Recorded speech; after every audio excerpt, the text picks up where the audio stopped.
Hey everybody, welcome to Talking Scuba. I am Advanced Open Water Instructor Bob Shoemaker, and we are here today with Adam Czarnopys, who is a commercial diver. We're going to be talking about some of the different training and techniques, as well as some of the equipment that he's used over the years. Now, we are a weekly show, and we talk about all the different aspects of recreational scuba, from reef diving to wreck diving and everything else in between. So without further ado, here's Adam Czarnopys. We're going to talk about some commercial diving. Now, how did you get started in commercial diving?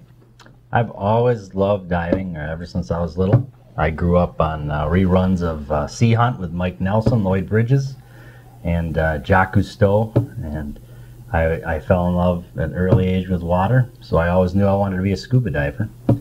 As soon as I could, when I entered high school, I went and took scuba training. Originally trained with Patty, and then when I got out of high school, I went to commercial school to become a commercial diver so I could live the adventure and work. Where did you take your commercial training? Houston, Texas, at the Ocean Corporation School of Commercial Diving. What were some of the tough training things that you had to do? Well, from there, they didn't care whether or not you were trained as a scuba diver from the beginning. You simply started out training scuba first, and then you got into the commercial aspect with all the equipment, the hard hat and the air supplied. And that's all surface supplied stuff is what you're referring to, so the air is actually coming from the surface and being pumped down to you, kind of. Right, the diver is connected from the helmet to an air hose, communication line, and a safety line to the surface. Usually supplied by compressor. Sometimes it's gas bottles, but it's usually a compressor. Okay, what are some of the different jobs that you've had over the years, commercial-wise?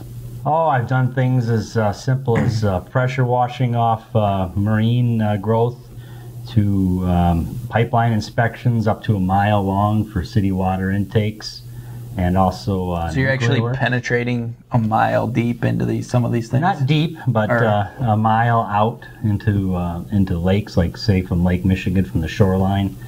The pipe would extend from a pump house on the shore a mile out into the lake, and we would do video inspections of every inch of that pipeline out to the.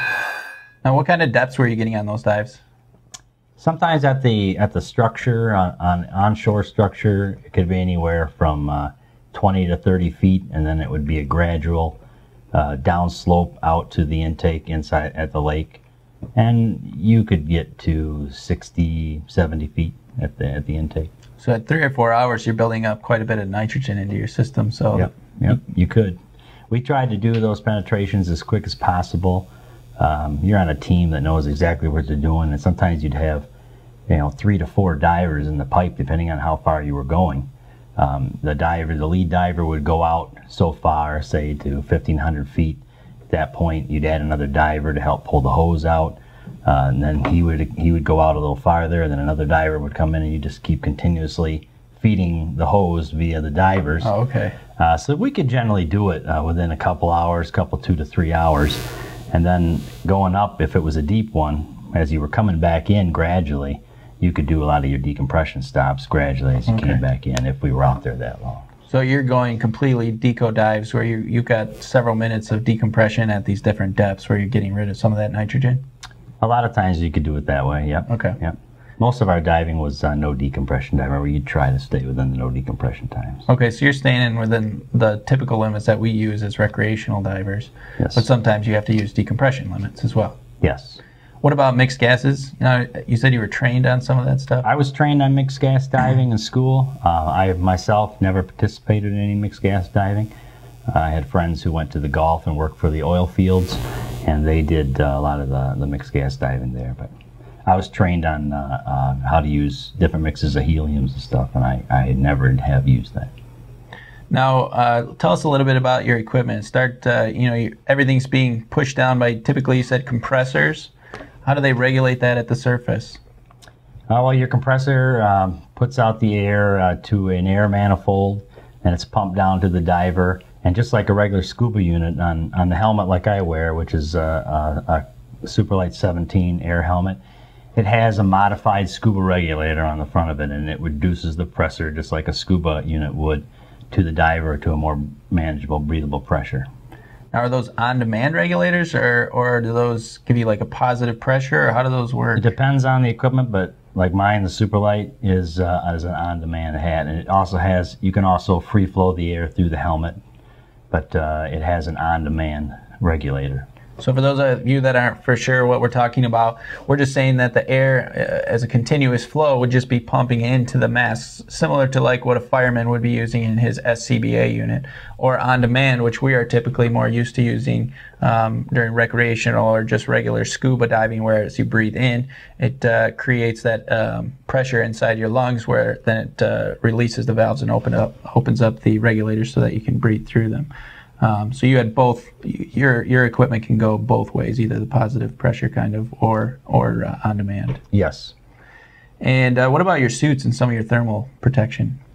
Well, they wear anything from blue jeans if it's warm waters, like sometimes down in the Gulf you'd see divers jumping in with blue jeans and t-shirts, to any different thickness of wetsuit, and then of course up here in the colder waters we wear dry suits. Yeah. And also hot water suits. I have a hot water suit that I haven't used in a while, but it's nice. It's like working in a jacuzzi. How does that work? It has another unit on surface, and then you'd add another hose to the diver's air hose, which would pump down water that comes through a water machine that heats the water up, pumps it down to the diver. Generally delivers it down to the diver at around 100, 105, 110 degrees. Jeez. Then it circulates inside of it. You're wearing a very loose wetsuit, an oversized wetsuit that has the hose running from the hot water unit into it, and then it would have a series of hoses delivering the water to different parts of the suit. So. I know you had to travel quite often with that, and that's kind of one of the reasons you got out of it, I believe, right? Yeah, I was on the road almost continuously all year, living out of hotels and eating in restaurants, and it's kind of hard to raise a family and have a wife. I've seen guys do it, but I've also seen a lot of marriages suffer, so I decided to try a little bit, stay at home and get a different job. So now you stay here, work kind of a normal 9-to-5 job, and which you're kind of disappointed about, it looks like. Once you've done something you love as much as commercial diving, I absolutely love doing the job. I miss it every day. But it was a trade-off, you know. I wanted to be home with the family, and you can't do that as much as I would have liked. So I chose to give that up. I do it as much as I can on a part-time basis. I have companies that still call me, which I'm grateful for. But you know, I need the 8-to-5 job to stay home and raise the kids. And now you're also working towards being an instructor so that you can teach regular open circuit scuba diving too, right? To stay wet. Yeah. I decided to become a open water instructor, which I'm working towards right now, and that's fun. It's not the same as working, but it's a different challenge, and I enjoy it. And you're currently a dive con or a dive master kind of for SSI? Right. Yep. Dive con, dive master for SSI is their dive con program. Right. So you're assistant instructor right now. Correct. But you've done quite a bit of diving, local stuff. You've done some of the wrecks. What are some of the favorite things that you've done around here? Oh, I think my most favorite wreck right now would have to be the Cedarville. I think it's as close to the Titanic as I'm probably ever going to get. Yeah. The large freighter up in Mackinac. The wrecks up in the Mackinac Straits are fantastic and incredibly intact. So I mean, they're just neat to dive on. Now, what about some of the? You like Bonne Terre too, right? Oh, Bonne Terre Mine is an incredible dive. It's absolutely incredible. What explain to people that don't know what that is?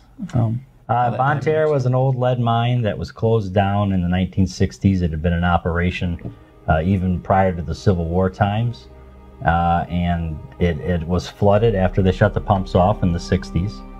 And shortly after that, divers began to investigate and look into these mines, and now they have an actual area where the divers can go in and do different courses in Bonne Terre.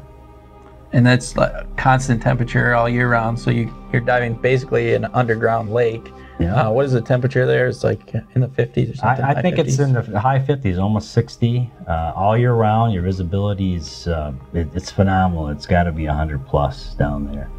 And I mean, you're going down through, it's like diving in the Grand Canyon. I mean, the way that they mined the mine was the pillar construction, where they left pillars to support the ceiling.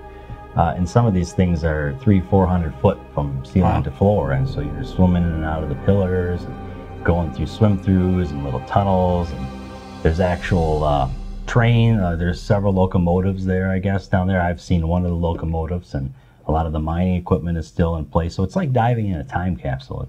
It's absolutely phenomenal. Now, some of your other cool jobs, I think you worked in a nuclear plant? I worked in quite a few nuclear plants. During my 10 years on full-time commercial diving, I went from one nuclear plant to the other. And we did a lot of interesting things. As mundane as taking pictures and looking at equipment, or we would sometimes clean the inside the plant before they would dewater the plant, and we would go in with actual suction hoses and heavy-duty vacuums hooked up to filters, and we'd suck out all the heavy particulates and particles before they would drain the tank so that we take out some of the radiation. That sounds awesome. What about... Not my favorite types of job, but I tell you, it was incredible to see. Do you have to wear any extra, like, protection? Nope, Speedo. Speedo? All you have to do is a Speedo. Yeah. Nice legs in your Speedo. That's full contamination diving. You would actually be wearing a something similar to a Viking dry suit, vulcanized rubber dry suit. It's mated up to a helmet that allows no water to come in through the helmet. You're wearing double layers of gloves underneath the suit. It's usually quite warm inside the nuclear power plant, so you're talking temperatures that could exceed 100, 105 degrees and up. You'd be wearing probably just a pair of coveralls, and then you'd be covered. At the time that I did it, you were covered from head to toe in different dosimetries to check the radiation levels. Wow. And when you came out of the water, they would look at each of those and tell you at which part of your body you received the highest dose. Just want to keep it away from another region. That's right. Now, what else? You dove some cool water filtration plants, I think you told me about. Some of my favorite diving was in some of the water filtration plants throughout the United States, especially the ones that were, getting near 100 years old. The construction of these plants inside where the chambers held the water, the reservoirs was like cathedrals. I mean, they were big vaulted brick ceilings, and then you'd have the deposits from the water, the chlorine and the calcium deposits would be coming down like stalactites inside there. Usually the visibility was really good. You want to say that about drinking water. So usually it was like diving in a swimming pool, but the construction was phenomenal. It was always cool to see the construction. Cool. Sewers are like that too, some of the older sewers. So when you're diving in these sewers, you see any friendly floaters? You see all kinds of interesting things in sewers. I've been in storm drain sewers, and I've been in raw sewage sewers. And you would always see things, anything that somebody could flush down a toilet, or obviously wash down the drain alongside the road will be in there. Cockroaches and rats are inside there. You're wearing the same type of protective gear that you would in a nuclear power plant. You're almost you're totally sealed out from the environment. So your only problem would be worried about in a sewer would be, as in a nuke plant, would be rupturing the suit and getting contaminated from outside in. Right. And yes, there's when people flush the toilet, you can actually tell. So a lot of times they would tell us when we were doing sewer jobs, we would go in at a low flow time, and they would actually tell you got to be out of the sewer by say 9 o'clock. And when we asked them why, they said because people are going from home to work, and when they get to work, the majority of the people will go and use the bathroom. And you can actually tell when the majority of the population uses the bathroom because they're all flushing the water, and the sewer rises very quickly, and the flow rate goes through those pipes very fast. So we'd sometimes have to stop the jobs and remove the divers during the high flow times. What are you doing are you just checking and inspecting and making sure everything's in shape there? Inspection, we would sometimes remove debris when things built up in a sewer, anything from dirt to Johnny's turds. Biological fecal material.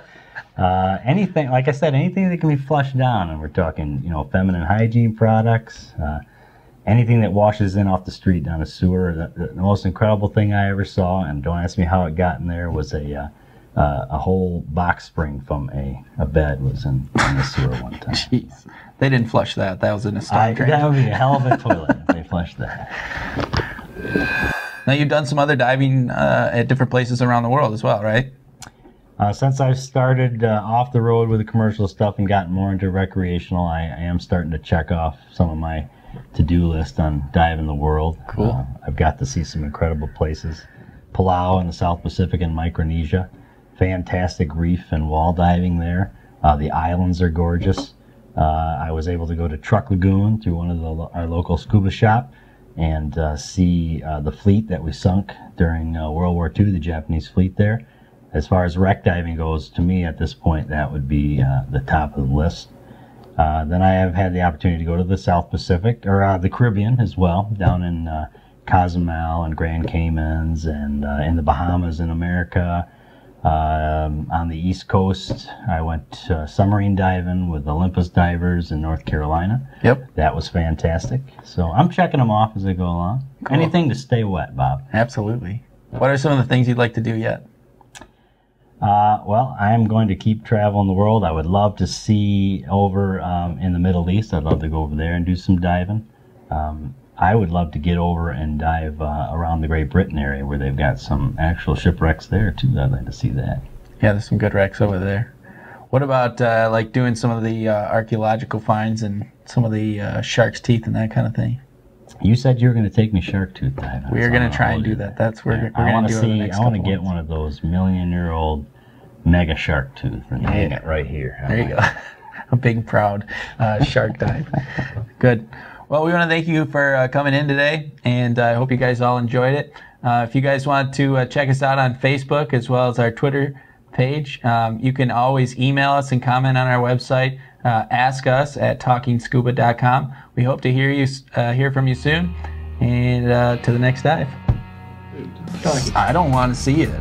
Oh, I love diving. I even dive in shit. I don't care. dude, you should say that. We are filming that. Let's hear that. Yeah, we still have. I love diving so much, I'll dive in shit. We're gonna put that right at the beginning of the show. No. Well.